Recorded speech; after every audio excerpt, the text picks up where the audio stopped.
Orientação Espírita, o seu canal de espiritismo no YouTube, esclarecendo e consolando através dos princípios espíritas. Faça a sua inscrição e renove sua vida. Vamos juntos fazer o mundo melhor. Em todos os momentos, o Livro Espírita é a melhor companhia. Comprando em marcosdemario.com, você apoia a manutenção do canal Orientação Espírita.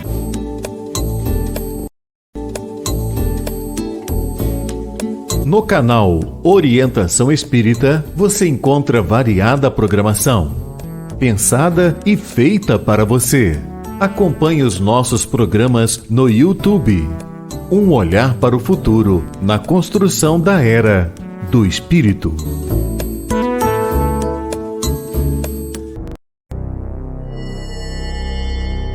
Tem início mais uma edição de Ante os Novos Tempos. Um olhar voltado para a humanidade, através das revelações dos Espíritos, na mensagem consoladora e esclarecedora do Espiritismo. Fique agora na companhia de Marcos Demário.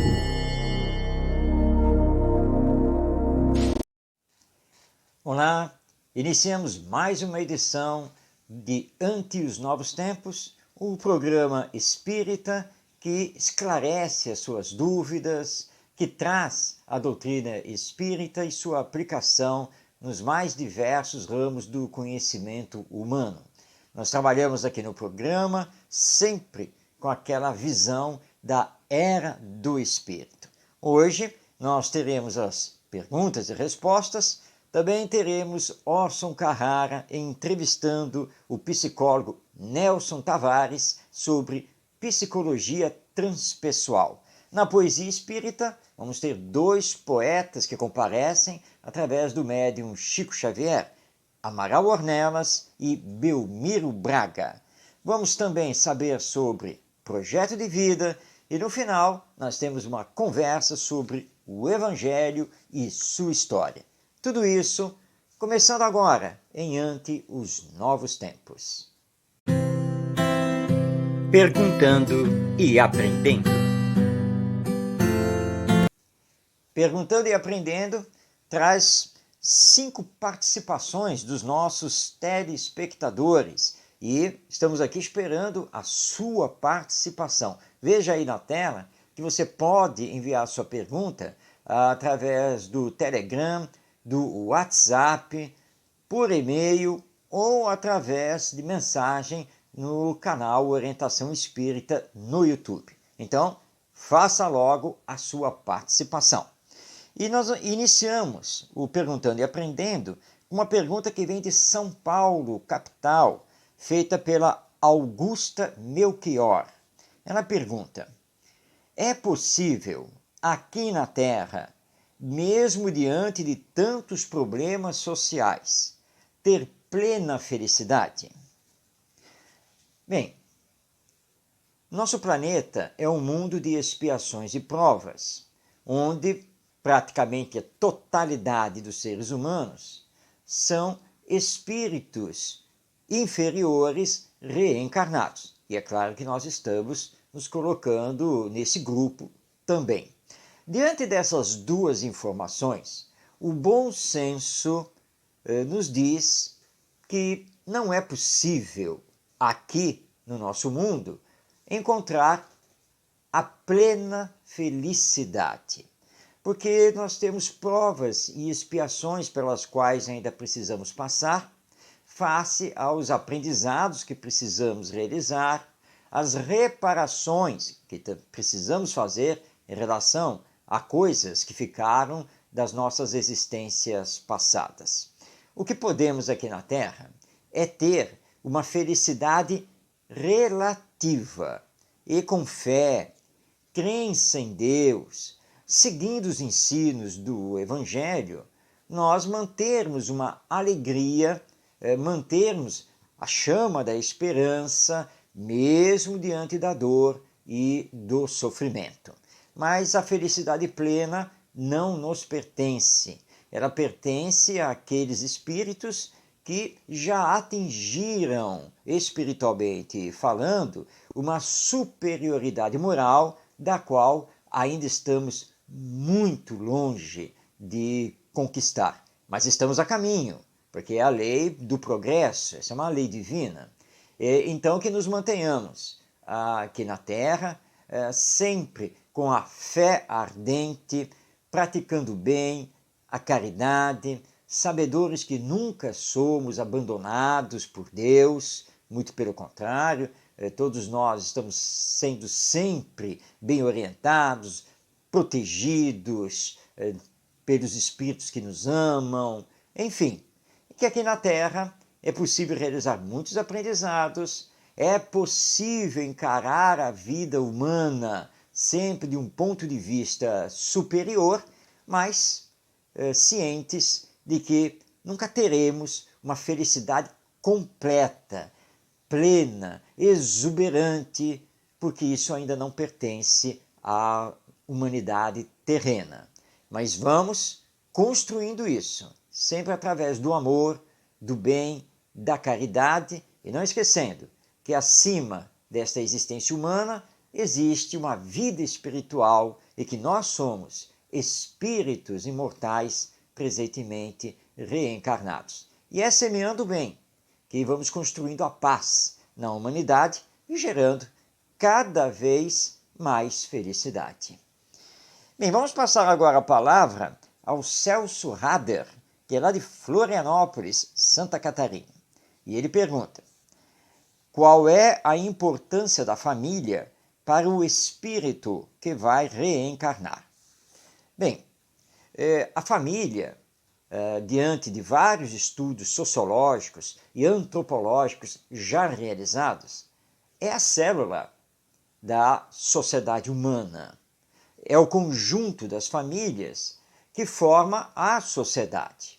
A família é muito importante porque sem ela o espírito reencarnante ele perderia a oportunidade de ser educado, de ser bem orientado, de ter as suas más tendências, que ainda traga, corrigidas, e perderia o apoio para desenvolver ainda mais as suas virtudes. Para termos ideia da importância da família, lembremos a antiga Grécia. Duas cidades-estado ficaram muito famosas naquela época, a época dos grandes filósofos como Sócrates, Platão, Aristóteles e outros. Essas duas cidades são Atenas e Esparta. Esparta era uma cidade militarizada, era uma cidade guerreira, conquistadora, e eles então aboliram, em boa parte, a família na educação das crianças, na educação dos filhos. Porque a partir de 6, 7 anos de idade, os filhos eram retirados da família e passavam a ser filhos do Estado. E iam estudar, então, em ginásios, onde eles ganhavam um tutor e viviam na coletividade. O que aconteceu com o tempo? A desagregação dos laços familiares levou automaticamente a uma desagregação dos laços sociais. E Esparta ruiu enquanto sociedade. Já em Atenas, em que a prioridade da educação das crianças era dos pais, era da família, Atenas se projetou para o mundo, mostrando então o quanto a família é importante. Embora nós tenhamos aí teóricos de plantão dizendo que mais alguns anos a família não existirá mais na sociedade humana, mas à luz da doutrina espírita devemos dizer que todos eles estão equivocados. Em verdade, a família também evolui, a família também vai se desenvolvendo e na medida em que ela, com seus componentes, se moralizar e se espiritualizar, ela vai moralizar e espiritualizar a sociedade que ela compõe. Então a família é muito importante e os pais têm a missão sagrada de educar os seus filhos para que eles possam, então, levar a humanidade a patamares cada vez maiores na evolução espiritual. Então a família, sim, é muito importante e é nela onde devemos viver os ensinos morais do nosso Mestre Jesus. Vamos passar agora a palavra a Isabel Miranda, que é da cidade do Rio de Janeiro, e ela está indagando: como devemos utilizar o conhecimento da realidade espiritual da vida no convívio com os outros? Bem, se sabemos que a morte não existe, que existe vida futura, que somos espíritos imortais reencarnados, tudo isso nos leva, então, a entendermos que a verdadeira vida não é esta vida corpórea, física, orgânica, esta vida terrena. A verdadeira vida é a espiritual. E isso nos faz também compreender que cada um está no seu grau evolutivo, porque somos fazedores da nossa própria caminhada, da nossa história. Portanto, não podemos impor a nossa convicção da realidade da vida espiritual aos outros. A imposição, ela vai contra a liberdade de consciência de cada um. E a liberdade de consciência é sagrada perante a lei divina. Agora, vamos então viver em fraternidade, solidariedade, cooperação, respeitando o pensamento do outro, daquele que convive conosco, seja no âmbito do lar, do emprego profissional, em todas as situações sociais humanas. O espírita deve compreender muito bem isso, até porque uma das bases do espiritismo é o Evangelho. E o Evangelho nos solicita exatamente isso: respeito, fraternidade, cooperação.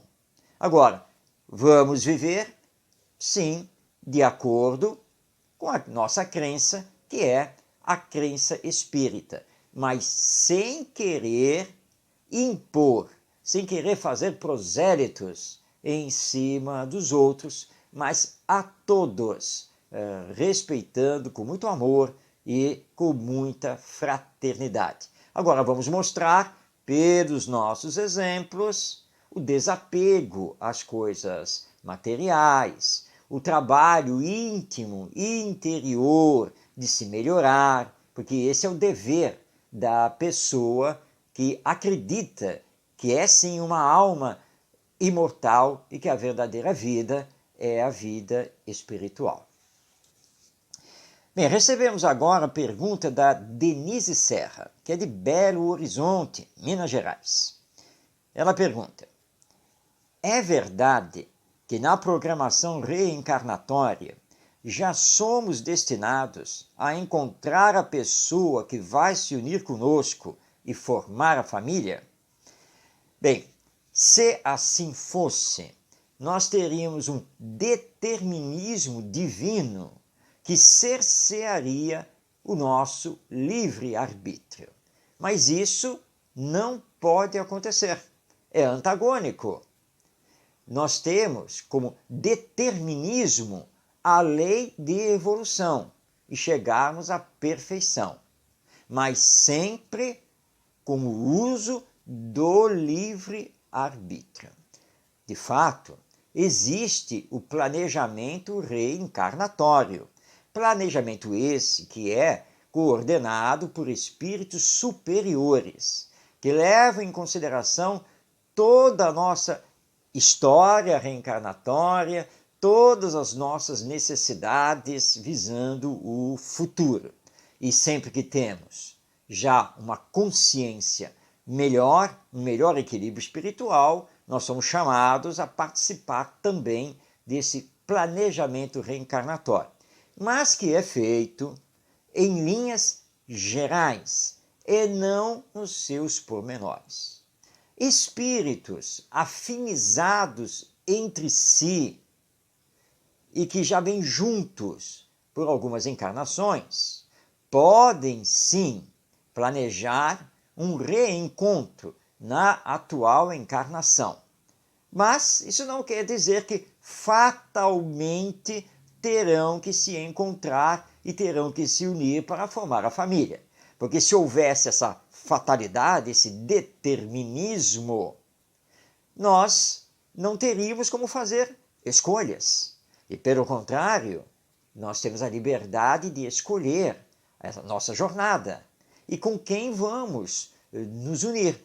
O problema é que muitas vezes nos deixamos levar por circunstâncias e interesses que não estão ligados verdadeiramente ao amor enquanto sentimento pleno.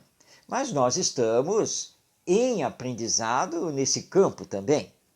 Então, não existe esse determinismo, não existe essa fatalidade. Você tem que se encontrar com fulano ou com fulana, porque é com ele ou ela que você vai formar a família.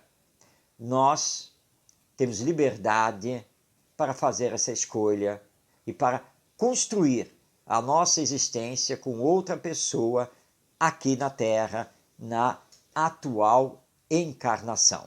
Mas sempre lembrando que somos responsáveis pelas escolhas que fazemos. Somos responsáveis pelo uso do livre-arbítrio. E é da lei divina que sempre responderemos pelas consequências boas ou más das nossas escolhas, do uso que fazemos do livre-arbítrio. Encerrando o Perguntando e Aprendendo, nós vamos responder agora ao Carlos Augusto, que é lá de São Luís, Maranhão. E ele nos enviou a seguinte pergunta: quando uma pessoa reage com violência a alguma situação, isso quer dizer que está ainda dominada pelos instintos? Bem, primeiramente, esclareçamos, à luz da doutrina espírita, que o instinto não é uma coisa ruim. Isso está, inclusive, lá em O Livro dos Espíritos, no diálogo magistral que Allan Kardec realizou com os benfeitores espirituais. O instinto pertence à lei divina, pertence ao ser humano. E o instinto, na verdade, na sua essência, ele é bom. Lembremos aqui, por exemplo, do instinto de conservação. Então, não temos que condenar o instinto.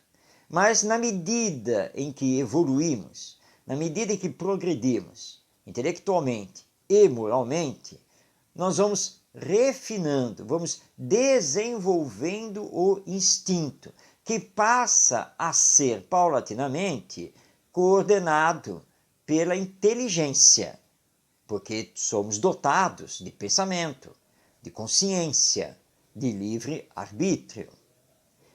É aí que podemos nos enganar, porque o instinto, propriamente dito, ele nunca se engana, mas uma inteligência baseada em valores falseados, essa pode se enganar. Então, não temos aqui nenhuma condenação ao instinto, e nem, claro, a inteligência, que é muito importante como um fator que nos alavanca na direção da perfeição.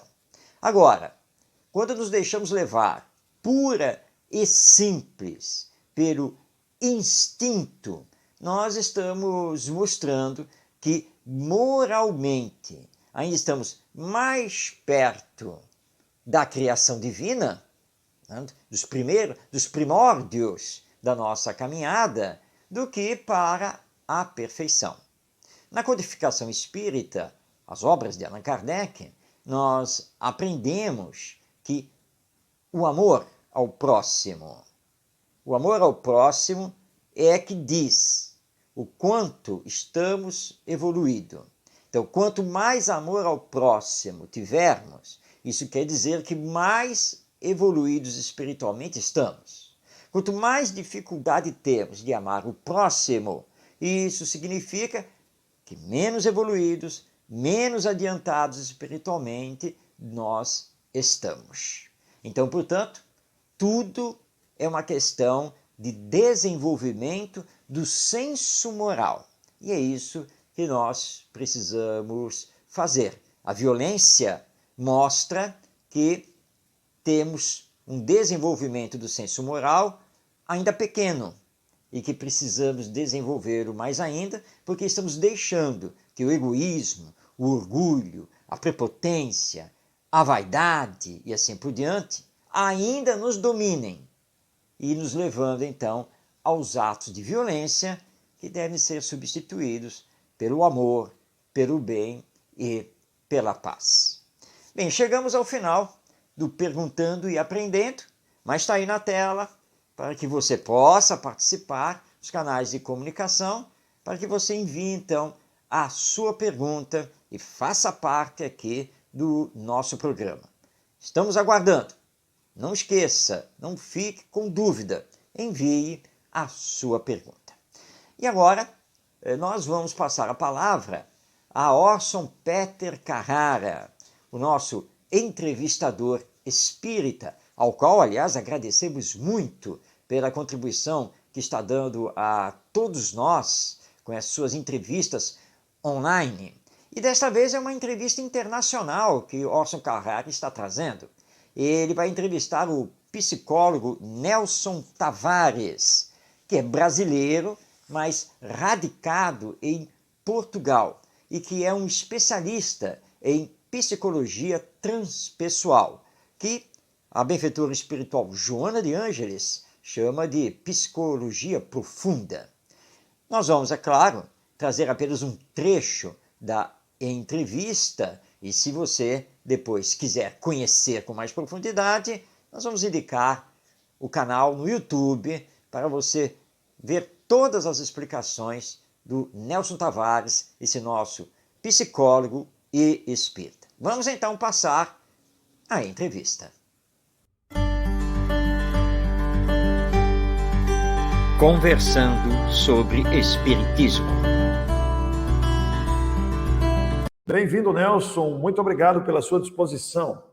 Bem-vindo, quer dizer, agradeço eu já, muito obrigado pelo convite, é um prazer estar aqui de noite, aí de tarde, e como eu disse ainda há pouco, é sempre mais interessante ainda essa possibilidade que a gente tem agora de estar aqui em Portugal, você de Matão, em São Borja, e a gente fazer esse intercâmbio, essa troca. Eu acho que é excepcional e é uma felicidade estar aqui e agradeço desde já o convite. Muito obrigado, meu caro Nelson. É uma alegria muito grande, realmente. O Nelson, nós vamos ter uma conversa informal, como normalmente fazemos com os nossos convidados. Hoje cedo mesmo tivemos uma entrevista com o Rubens, da Web Rádio Fraternidade de Uberlândia. Nós gostamos desse modelo de diálogo informal, né? E para os que não te conhecem, Nelson, você nasceu aonde? Porque o seu sotaque é brasileiro, é português, não é um sotaque português, é brasileiro. Então, você nasceu aonde? No Brasil mesmo? Nasci no Brasil, Rio de Janeiro, capital. E eu já estou em Portugal há mais ou menos 10 anos, entre indas e vindas. E aqui na Ilha da Madeira um pouco mais de um ano. Vivia antes em Lisboa e pós-pandemia a gente acabou vindo para cá. A gente está um pouquinho mais perto do Brasil, aqui na costa africana, é uma ilhazinha. A gente está aqui embaixo. Mais para baixo. A gente está mais próximo de Marrocos do que de Portugal continental. Então aqui o clima já é diferente, aqui a gente já tem cana-de-açúcar, tem banana, a vegetação é mais parecida com a vegetação brasileira, o clima é um pouquinho mais quente, enfim, é uma ilha vulcânica, eu gosto muito, sou fã, estou adorando isso aqui. Estamos Nelson, aqui. E sendo uma ilha, a população é grande dentro da ilha? 250 mil habitantes. Nossa, o tamanho dela é muito grande, então. Não é tão grande, eu vou lhe dizer por quê. Porque mais para baixo a gente tem as Ilhas Canárias, que são as Ilhas Espanholas, que aí é o limite do continente africano, do continente europeu, com essas ilhas. Mais para baixo, um pouquinho mais para baixo do que a gente. Aqui, se eu não me engano, são 400 quilômetros daqui. Eu estou na parte sul da ilha, então 400 quilômetros descendo em direção ao Brasil, tem as Ilhas Canárias, que tem uma das ilhas, tem, se eu não me engano, 2 milhões. Eu posso estar me enganando, mas é na ordem dos milhões já de habitantes, que são um Poxa, que conjunto de ilhas. bacana, Nelson. Vejam vocês, os amigos, a Sandra está se referindo, a Sandra Fiore aqui da Araraquara, nossa querida Sandra, falando que o lugar é espetacular. Vocês vejam que a live, ela engloba cultura, engloba até turismo, né? Informação geográfica, é muito bonito isso, que bacana, viu? Então, Nelson, e me diga uma coisa, você nasceu no Brasil, Rio de Janeiro, está em Portugal, na Ilha da Madeira, e você, como é que conheceu o Espiritismo? Bem, vamos lá. Falar um pouco de como eu conheci o Espiritismo, a gente já vai chegar como é que eu cheguei também a conhecer a psicologia. O que acontece? Há mais ou menos 20 anos atrás, vamos recapitular. Eu vim de origem católica, família católica, estudei em colégio católico, nunca fui aquele católico fervoroso, digamos que aquele católico que chega ali no final da missa, ali para fazer aquela canção, o sinal da cruz e pegar água benta e já ir embora, sabe? Aquele não praticante, mas a minha avó muito praticante e tal, já faleceu. A minha mãe e meu pai nunca foram lá grandes virtuosos do catolicismo. E eu, durante um período, um momento, meio que briguei com a igreja, eu próprio, sozinho, acabei me afastando, fiquei um tempo isolado, digamos assim, sem religião. E o interessante é que nesse momento, até, numa questão muito particular, foi quando eu tive um maior contato com Deus, com religiosidade, pude me aproximar mais. Mas muito primário ainda, uma questão muito, pronto, comparativamente a hoje, né? E aí eu tive um acidente no Rio de Janeiro, que me levou a uma questão mediúnica, muita perturbação, muito desencontro, muitos questionamentos, muita perturbação, principalmente, até que eu cheguei à doutrina espírita, fui literalmente encaminhado à doutrina espírita, a um centro espírita. No caso, foi o Centro Espírita Maria Angélica, no Recreio dos Bandeirantes. Que é bem grande essa instituição, né? Ela é bem grande. E de lá eu me encontrei, literalmente. Teve até umas questões mesmo, alguns fenômenos que aconteceram para eu chegar até lá. E chegando lá, me encontrei logo, digamos, de primeira. Só que na altura eu vivia um pouco distante ali do Recreio dos Bandeirantes, vivia na zona sul do Rio de Janeiro. E aí comecei a frequentar o Rita de Cássia, no Leblon, que é um centro espírita também muito antigo, muito antigo. Na altura, hoje em dia está mais próximo do shopping Leblon, mas na época era no final do Leblon, que era uma casa antiga, que já estava alugada por muitos anos. E de lá eu comecei a frequentar, comecei a fazer cursos, etc. Saindo de lá, eu fui viver em Londres, onde eu fui viver numa cidade mais afastada, em Brighton. Primeiro eu fui para Hastings, que é uma cidade pequena, depois eu fui para Brighton, que são ali 3 horas de Londres, e não tinha centro espírita na época.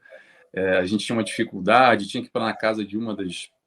Ela é até famosa no meio espírita, a Elsa Rossi. Sim, sim, muito conhecida. Dela, que a gente tinha ali uma reunião, evangelização, enfim, fazia a leitura do Livro dos Espíritos, do Evangelho. E nisso eu fui caminhando, depois eu fui para Londres, aí para Portugal, voltei para o Brasil, aí eu tive a oportunidade de adentrar realmente mais profundamente através do Seja Barra, que é um centro espírita na Barra da Tijuca, não sei se você já ouviu falar, que tem bastante conteúdo online, eles produzem bastante conteúdo. Eu fui bem no iniciozinho da criação da casa, eu tive a oportunidade de trabalhar mediunicamente, com cursos, trabalhando no tratamento espiritual, e nessa vim para Portugal, acabei aqui em conjunto com a Associação Casa dos Humildes, que eu sei que você já deu palestra lá. Isso, mais uma vez. Já vi palestra sua lá. Na verdade, a gente não conversou sobre isso. Então, enfim, e de Lisboa, agora aqui na Madeira, eu estou aqui associado, frequentando, praticando, trabalhando no Centro Espírita Cultural do Funchal, aqui na Ilha da Madeira. Que bacana, hein, rapaz? E foi por causa desse contato que você tomou gosto pela psicologia. Você não era psicólogo, não tinha formação. Não, na verdade eu tenho uma formação em publicidade e propaganda, uma faculdade, muito bem. E o que aconteceu? Quando eu voltei para o Brasil, nessas indas e vindas, eu tive contato mais aprofundado através do Seja Barra. Aliás, deixa eu já mandar um beijo, um abraço para os amigos de lá, que eu sei que tem gente aqui que está assistindo, faz muito tempo que eu não falo com o pessoal de lá, estou bem afastado do Brasil já há alguns anos até, Próxima vez eu quero ver se eu dou uma passada lá. Agradecer a todo mundo, que você já foi muito importante para mim nesse momento, enfim, de me aprofundar mais na doutrina espírita. E como é que aconteceu essa chegada à psicologia? Aconteceu da seguinte maneira. Eu até separei aqui esse livrinho aqui, tá aqui a capa dele. Não sei se vocês já ouviram falar. É uma pérola, né? É uma pérola. Exatamente. Jesus e o Evangelho à luz da psicologia profunda. Fazendo propaganda, ó, garoto propaganda, olha aqui, ó. Como é que foi isso? Tinha um curso do Hernani Costa, se eu não me engano, que ele falou sobre esse livro. Eu falei, pô, Jesus e Evangelho, psicologia profunda, né? O nome já dá até medo, a gente até se assusta, psicologia profunda, poxa, estudar Jesus, psicologia. Eu entrei no curso. E era ótimo, me identifiquei, adorei, amei aquilo, comprei o livro, exatamente esse livrinho aqui. Quando eu cheguei em casa, abria, parecia que uma página estava em russo e a outra estava em japonês, porque não dava para entender nada. Como é que se entende Joana de Ângeles com um linguajar tão rebuscado, há uma complexidade, há uns livros dela que tem que ter mesmo paciência, tem que se esforçar, tem que fazer, tem que ter disposição para conseguir compreender. E dali eu me apaixonei por Joana de Ângeles, até a casa, seja o Centro Espírita Joana de Ângeles, que estuda bastante obras de Joana de Ângeles, que tem essa pegada da psicologia. A partir daí, eu fui com a expectativa de me aprofundar mais e busquei um curso, uma formação profissional. Então, fiz a faculdade, ali uns 4, 5 anos, e me formei em psicologia. Eu sou psicólogo formado aí no Brasil. E assim foi o meu encontro com a psicologia acadêmica.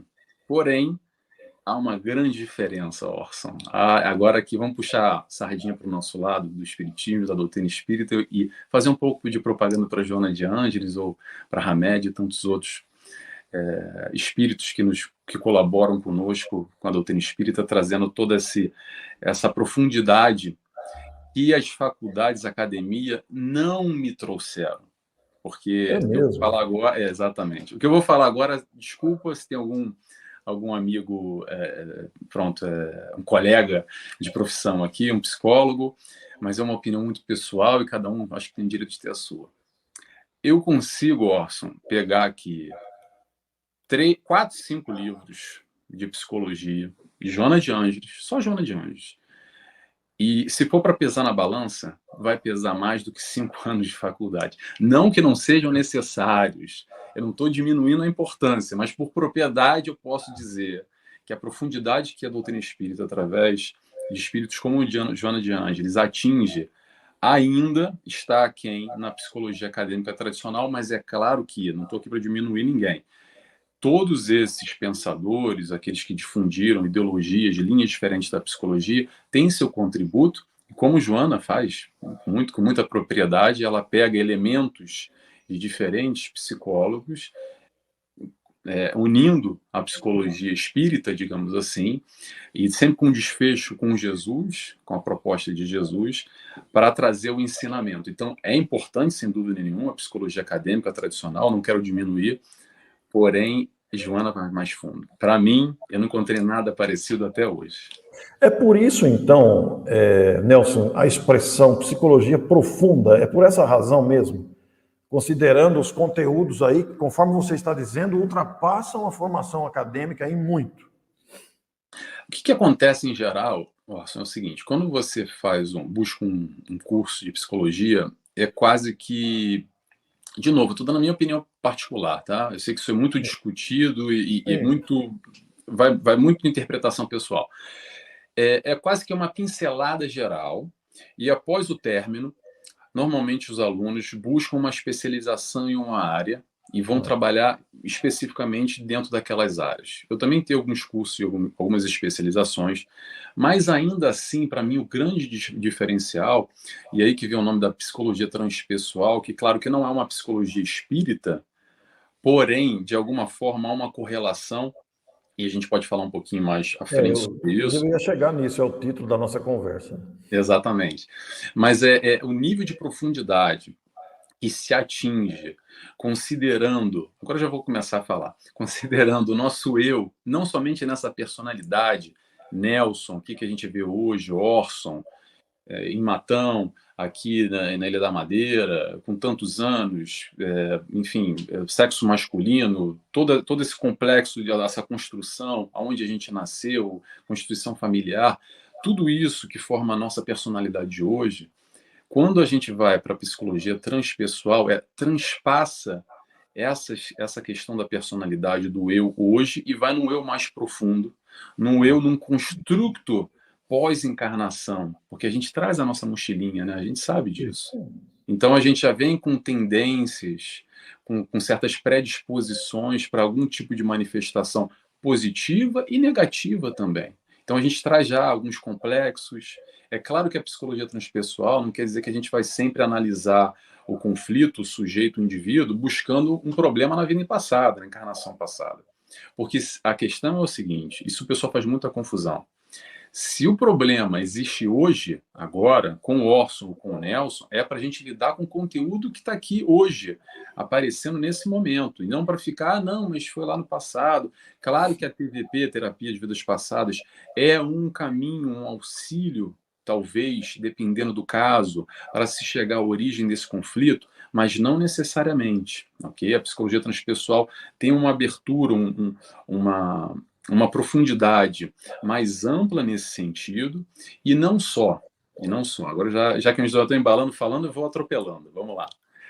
A psicologia transpessoal também, em conjunto com a medicina espírita, que a gente tem algumas associações, Associação Médicos Espíritas, que hoje em dia fazem um trabalho para se aprofundar na origem, na causa das doenças físicas que emergem no corpo, como uma desarmonia, digamos assim, uma doença do espírito. Doença do espírito eu acho um nome muito feio. Vamos dizer, um desequilíbrio, uma desarmonia de nós enquanto espíritos. E essa desarmonia é exatamente nesses conflitos, nesses questionamentos, nesses problemas que nós temos, que muitas vezes a gente não consegue superar. E aí, por não conseguir superar, a gente somatiza, e quando somatiza, vira uma doença.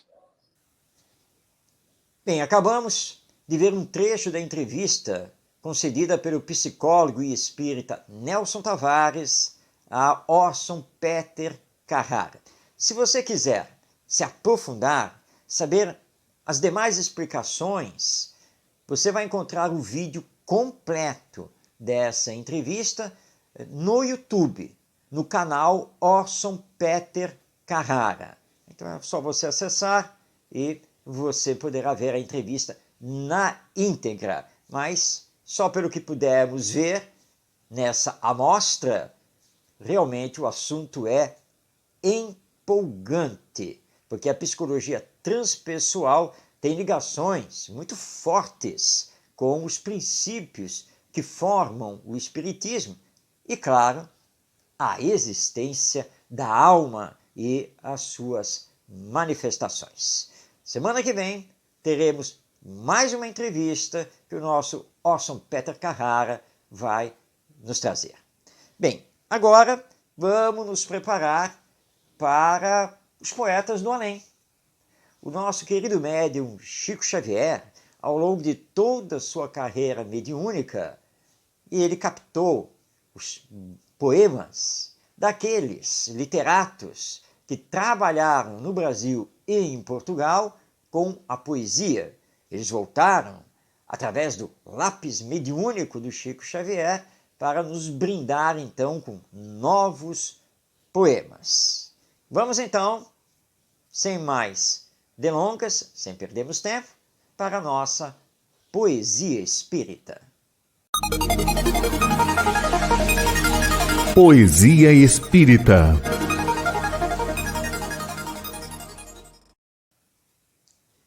Continuamos aqui no programa a explorar o conteúdo do livro Relicário de Luz, psicografia de Francisco Cândido Xavier.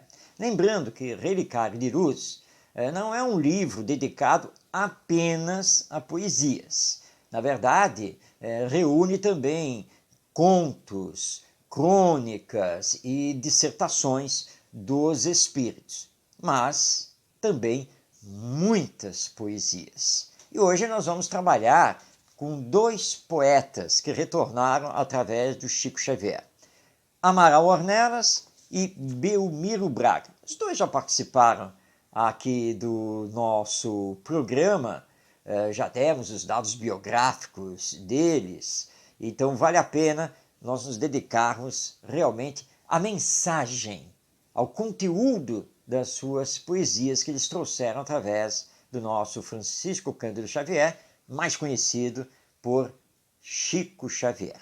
O primeiro, então, que vai aqui abrilhantar o nosso programa é o poeta Amaral Ornelas. E ele vai nos trazer o soneto Mensagem de Bom Ânimo. Vamos prestar atenção nas suas palavras.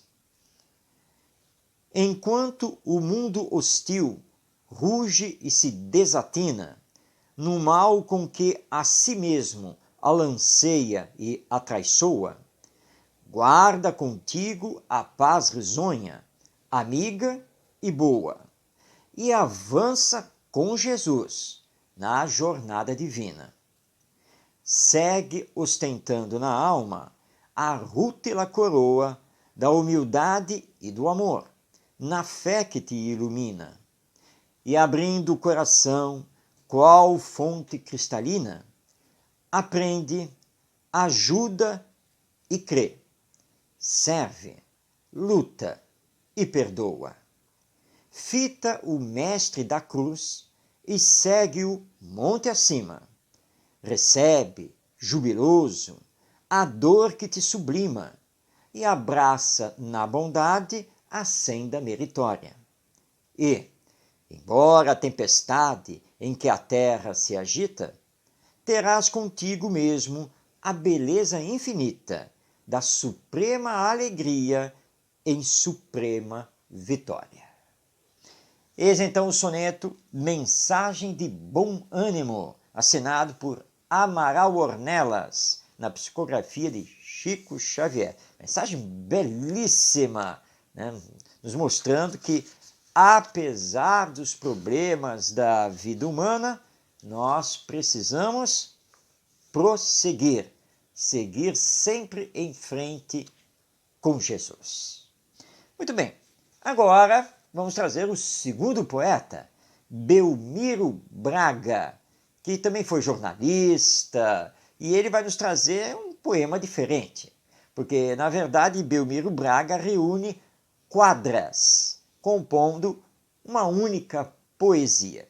E ele intitulou o seu poema justamente de Quadras. Ele tem assim um toque poético ligado ao humor, mas que provoca muita reflexão. Vamos então passar a palavra ao poeta Belmiro Braga. Ai de quem busca o deserto de torturas, de descrença. Morrer é sentir, de perto, a vida profunda e imensa. Depois da miséria humana sobre a terra transitória, lastimo quanto se engana o ouro da falsa glória.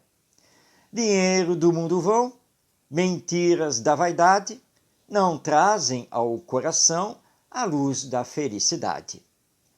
Bem pobre é a cabeça tonta dos perversos e usurários, que morrem fazendo conta nas cruzes de seus rosários. É ditosa no caminho, alegre como ninguém, a mão terna do carinho que vive espalhando o bem. Angústias, derrotas, danos, tudo isso tenho visto. Só não vejo desenganos na estrada de Jesus Cristo. Eis aqui então as quadras do nosso Belmiro Braga, provocando em nós sérias reflexões a respeito da existência humana. Então, Amaral Ornelas e Belmiro Braga, os dois poetas de hoje, retornaram através do nosso Chico Xavier com as suas poesias publicadas no livro Relicário de Luz, que é uma edição da Federação Espírita Brasileira. Próximo programa, nós teremos mais dois poetas de escolas literárias diferentes que vieram através do nosso Chico Xavier. Fique atento, então, para a próxima edição do nosso programa. E, enquanto isso, você agora vai relaxar e aproveitar 90 segundos de meditação, porque vem aí o vídeo do Para Viver Melhor.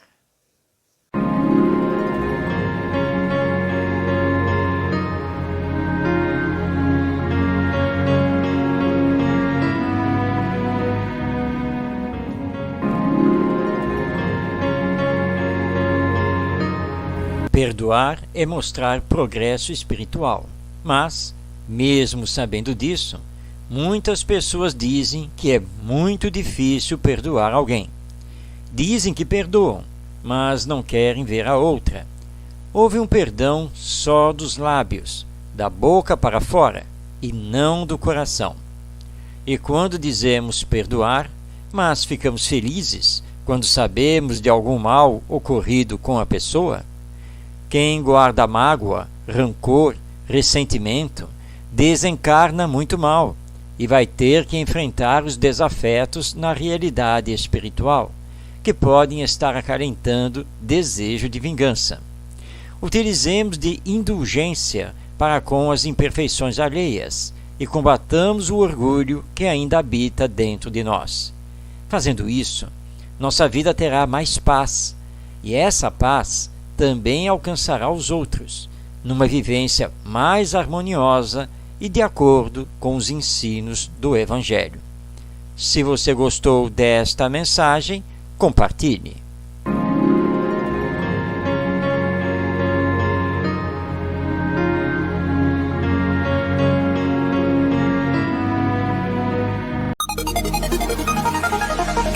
Entendendo com o Espiritismo.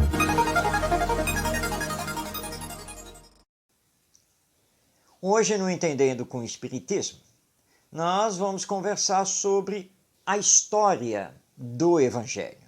A história da formação do Evangelho, para a qual o Espiritismo tem uma contribuição significativa, porque o Espiritismo leva em consideração, traz para nós as revelações espirituais de ordem mediúnica.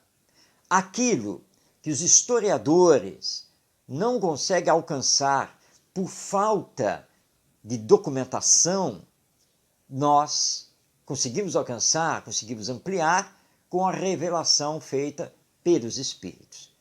Claro que vamos aqui colocar uma ressalva importantíssima, que é feita por Allan Kardec, o codificador do Espiritismo. Aqui não podemos crer, não podemos acreditar, não podemos aceitar em toda e qualquer palavra dos Espíritos. Tudo tem que ser passado pelos crivos da razão, da lógica, do bom senso, da universalidade do ensino dos Espíritos e também tem que estar de acordo com os princípios que formam o Espiritismo. Então, com essa ressalva, nós vamos aqui olhar a história da formação do Evangelho do ponto de vista espiritual, ou seja, levando em consideração as revelações feitas pelos Espíritos através dos médiuns. A primeira questão que comparece nessa história e que é uma dúvida dos historiadores aos que defendem, aos que são contrários, é qual o primeiro evangelho que surgiu. Aliás, vamos aqui também esclarecer que o evangelho, na verdade, é formado por 4 livros. O evangelho segundo Mateus, o evangelho segundo Marcos, o evangelho segundo Lucas e o evangelho segundo João. Então, nós temos 4 evangelhos, né? Mateus, Marcos, Lucas e João. Complementam o evangelho, a sua história, o Atos dos Apóstolos, que foi escrito por Lucas, as cartas de Paulo de Tarso, as cartas de Pedro, as cartas de João, as cartas de Tiago, as cartas de Judas e também o chamado Apocalipse, ou livro da Revelação de João. Todos esses livros compõem o que é conhecido como Novo Testamento, ou Evangelho, a nova lição, a boa nova. Bem, qual foi o primeiro escrito que surgiu? Porque Jesus nada escreveu. Bem, há indícios históricos da existência de um proto-evangelho, ou seja, um primeiro evangelho, um evangelho primitivo, que é conhecido pelos historiadores como os Ditos do Senhor, e que teria sido escrito por Mateus, e teria surgido entre os anos 35 e 40 do primeiro século cristão. Bem, Emmanuel, esse benfeitor espiritual, através da mediunidade de Chico Xavier, nos informa no livro Paulo e Estevão, que é um romance histórico, que, de fato, já no ano entre o ano 35 e o ano 36, esse Ditos do Senhor já existia e teria sido escrito, de fato, por Mateus. Mas era um escrito simples, onde Mateus anotou apenas e tão somente os ensinos morais de Jesus.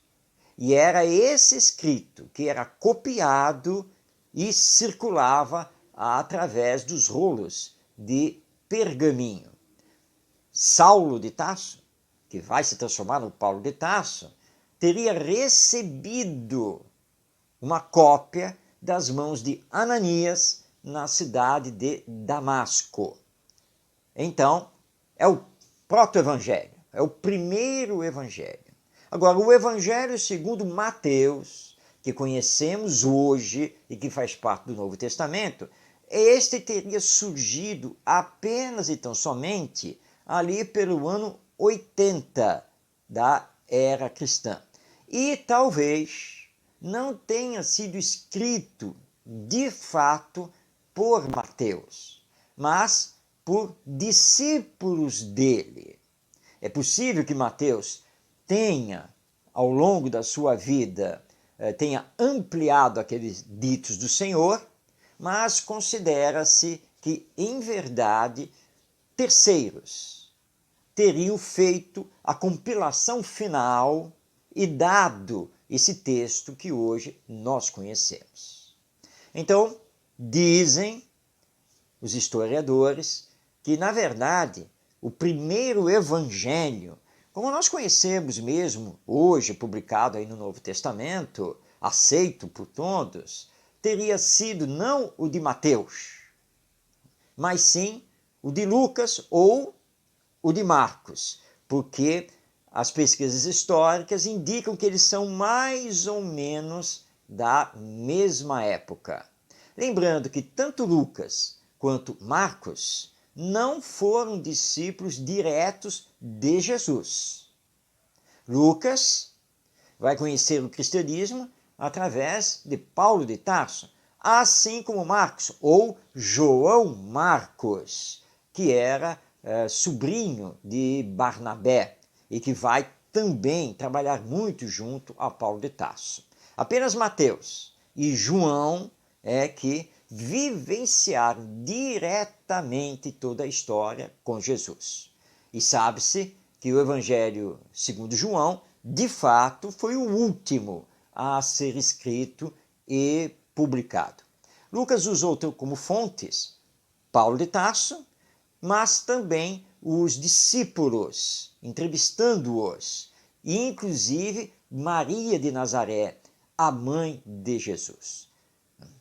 Marcos teria baseado o seu evangelho principalmente nas memórias de Pedro, de Simão Pedro, esse grande apóstolo.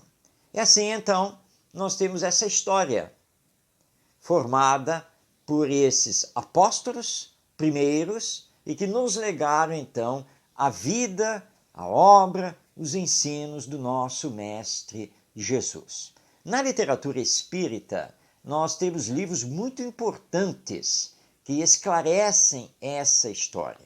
Já citei um, que é a obra Paulo e Estevão, mas também é preciso ler de Emmanuel os livros Há 2000 anos, 50 anos depois e Ave Cristo, todos eles ligados aos primórdios do cristianismo.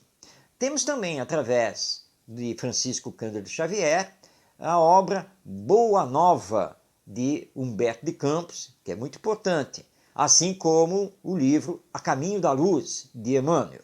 Mas também não podemos aqui esquecer as obras do espírito Amélia Rodrigues, através do médium Divaldo Pereira Franco, que inicia ali com o livro Primícias do Reino, mas é uma série de livros que fazem esse estudo. E nós temos também vários outros livros, nós temos alguns de autoria, por exemplo, de Antônio César Perry de Carvalho, lançados pela casa editora O Clarim. Nós temos as obras do nosso Hermínio Miranda, destacando-se o livro Cristianismo, a Mensagem Esquecida, e também não podemos aqui esquecer da obra Cristianismo e Espiritismo, de Leon Denis. Enfim, é toda uma literatura espírita de autores encarnados e desencarnados, ampliando o nosso conhecimento, não apenas sobre a história do Evangelho, mas sim também os estudos sobre os ensinos do nosso Mestre Jesus. É um tema empolgante e que merece a nossa visão, nosso aprofundamento. O Evangelho e sua história. Mas estamos no final do nosso programa, nós não temos mais tempo para tecer outros comentários, mas lembrando que de nossa autoria você também tem o livro O Evangelho na Visão Espírita e o livro Jesus, Maior Educador da Humanidade. Nesses dois livros, nós fazemos toda uma pesquisa histórica e espírita sobre o Evangelho e sobre Jesus. Deixamos aqui, então, a recomendação para ler esses dois livros. Mas chegamos ao final de mais esta edição de Ante os Novos Tempos, agradecendo a você pela sua companhia, pela sua participação. Rogamos bênçãos de amor e paz do nosso Mestre Jesus sobre todos nós, sobre toda a humanidade, e que possamos caminhar em direção à implantação da Era do Espírito e do mundo de regeneração aqui na Terra. Isso vai se dar na medida em que praticarmos a caridade, o bem e o amor ao próximo. Receba o meu abraço e que possamos estar juntos na próxima semana para mais uma edição de Ante os Novos Tempos.